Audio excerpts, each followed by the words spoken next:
let's see, make sure I get it. Okay.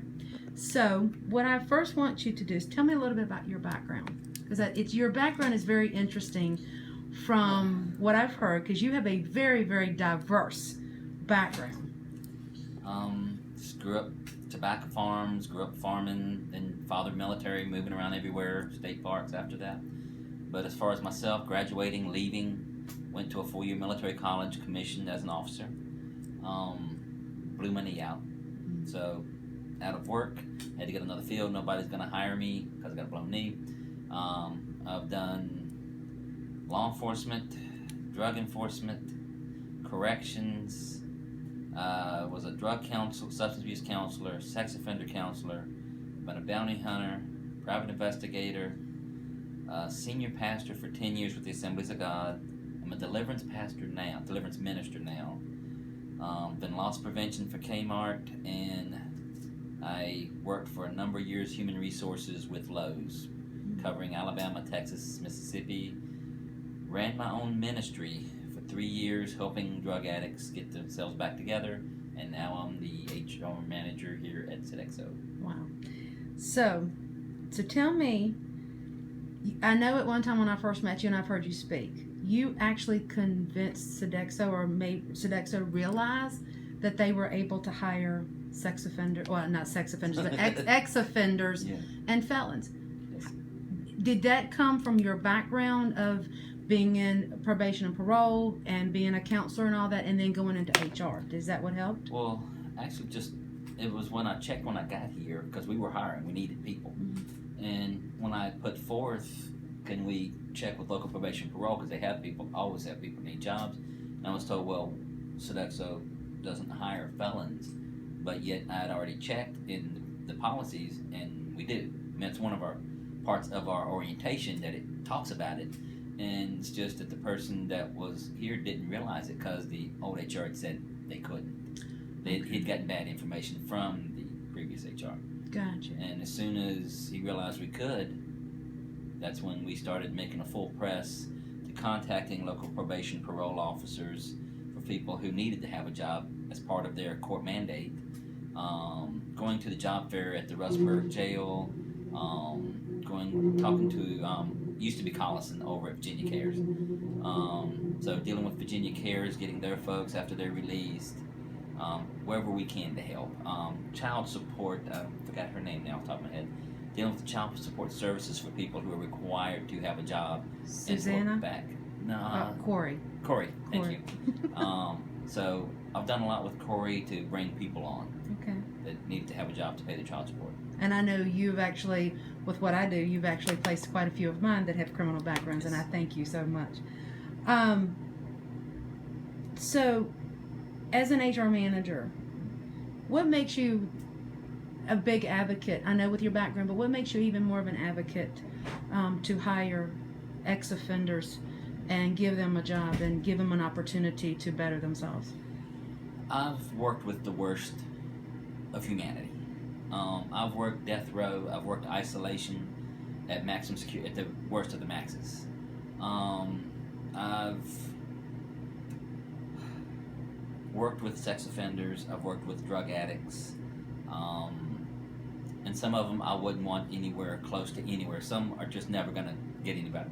But at the same time, even in the worst prisons, places I was, some of those guys weren't bad people. They'd done bad things. They'd made bad choices, but they weren't bad people. And when they got out, that's what they're looking at. I mean, when you're in a situation where you still have a family, because many of them do, and they're going to have bills, even more now. They maybe even had child support when they went in. That's going to be even more when they get out, and they can't get a job.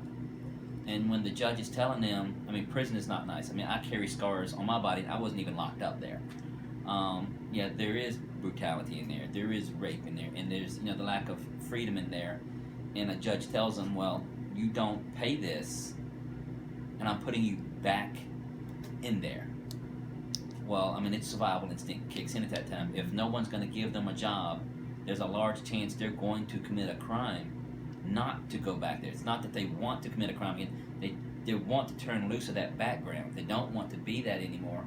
But you give them a choice, or I'm going to put you back in that jungle, or I'm gonna go commit this crime. I mean, that's a heck of a choice, and it pushes them towards recidivism, or not being able to make the house payment, not being able to provide food. So they just want to be able to have a chance to pay the bills and be like everybody else. I've met the ones like that. In fact, there's more of them than there is the other. Exactly. The ones that are not, I say, that can be transitioned. The ones who enjoy being a criminal. Mm-hmm. There's not that many of those on there. Most people don't want to be that person, and a lot of them are young when they made that stupid mistake. Yeah. Like as I've talked about in my orientations, if there were cameras on all of us, all of our lives, probably be a lot of us that had criminal backgrounds. Well, that's the way I look at it. Some people just didn't get caught as growing up. A whole lot of people didn't get caught. So they need that chance, and it's just great that this company. I mean, because I've been in companies that wouldn't. I mean, as HR, you can only do what you're allowed to do. Right. And this company gives us that opportunity. And that's what I like about it. See, what is your experience? And I know you have hired quite a few ex-offenders. What's your experience on their work ethic and their want and drive to be able to stay in working and stay in the community and reduce the recidivism? Well, we haven't had behavior issues with any. We have had terminate some for attendance issues. I mean, that's happens through normal. I mean, people don't come to work. But as far as behavior issues, I haven't terminated a single one for behavior issues that's come to work here, because they realize they might not get anything else after here. I mean, some of them were trying everywhere before they came here, couldn't get it. They found a place that would give them one, and so they work hard, they come to work, and they hold on to this job for everything they've got. This is a company that, I mean, it's not just give them a job. It can give them a career. They can promote up. They can move forward. They can become a salaried manager. They can make 60 to 80 grand a year at this company. That's up to them. The background's not going to hold them back. Some things might, if it's a thing where they had robbery or money crime, they won't be able to handle money. But is that ever? They will not be able to be in a position where they have access to money. Gotcha. But we have so many jobs that doesn't. HR doesn't. The culinary. I mean, they can become executive chefs, and that doesn't handle money. Marketing doesn't handle money. They can get their degree because we have multiple degree programs. There are so many jobs within our company that don't handle money. And your company expands from what I've heard when you've talked about it. Can you tell me a little bit how big Sodexo is and how many employees you have? We're the 18th largest company in the world. In 51 years, we've gone from a one-man show to the 18th largest company in the world. We are constantly expanding. We don't advertise. It's from word of mouth, client to client. Florida State visited here, seen the Liberty operation, they wanted us. West Virginia came here, seen Liberty, they wanted us. This is how we have an operation here that people want. We provide quality services. It's about quality of life, and so that's what a lot of the colleges want to provide their people. Want to provide their students is that quality of life. Greensboro A&T, I was just there yesterday. Same thing. They're building a new student center. Typically, Sodexo will go in and they'll create new programs like we've done here to create that quality of life. And y'all aren't just in colleges. Y'all expand a lot across a lot of different businesses. Yes. Can you tell me a little bit about that? Well, universities is one segment. We have multiple segments. We have entertainment. We have places like Disneyland, Disney World, sport arenas, some of the racetracks.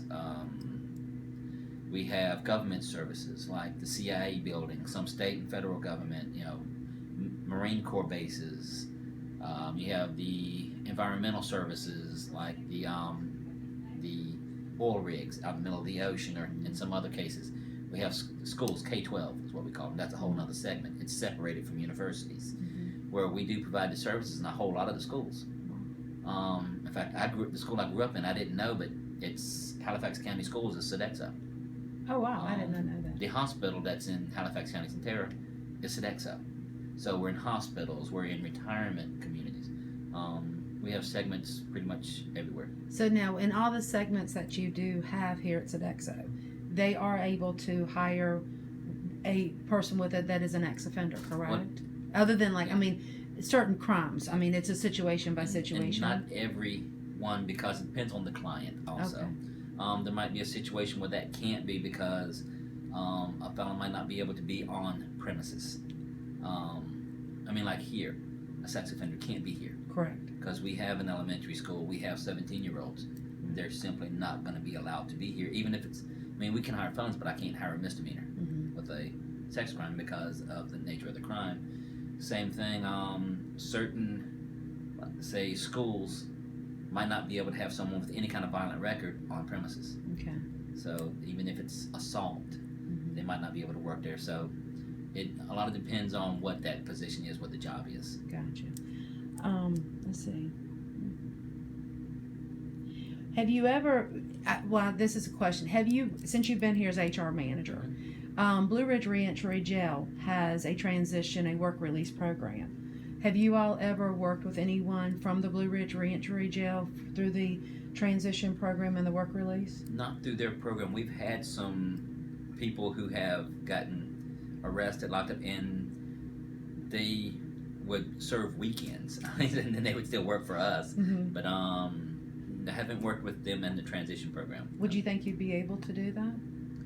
It shouldn't be a problem, as long as they can show up to work. Now, say if someone here, if they apply here, and they have an open case, I won't hire them. I don't care if it's a misdemeanor or traffic, simply because I can't afford for them to get hired and then, now they're going to get sentenced for a year, and then I'll lose an employee for a year. Right. So I don't mind them having an active as long as the disposition's done. Okay. With the people at the Blue Ridge, the disposition's done, they're locked up. Right. As long as they could come to work every day when scheduled, I got no problem with it. Okay. That's the biggest thing, is they can come to work, we're good.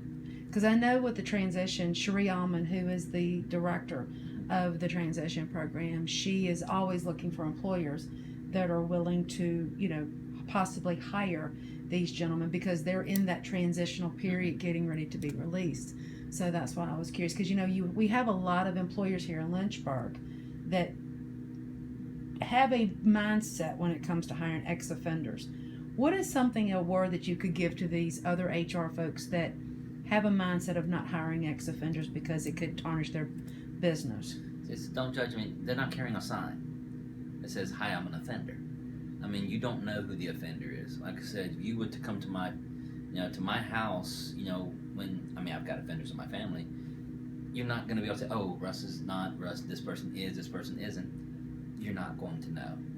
So unless they're gang tatted up all over their face, something like that nature, you're not going to know. So they're not going to bring down your company. They just need to stop judging ahead of time. We're not supposed to prejudge in HR.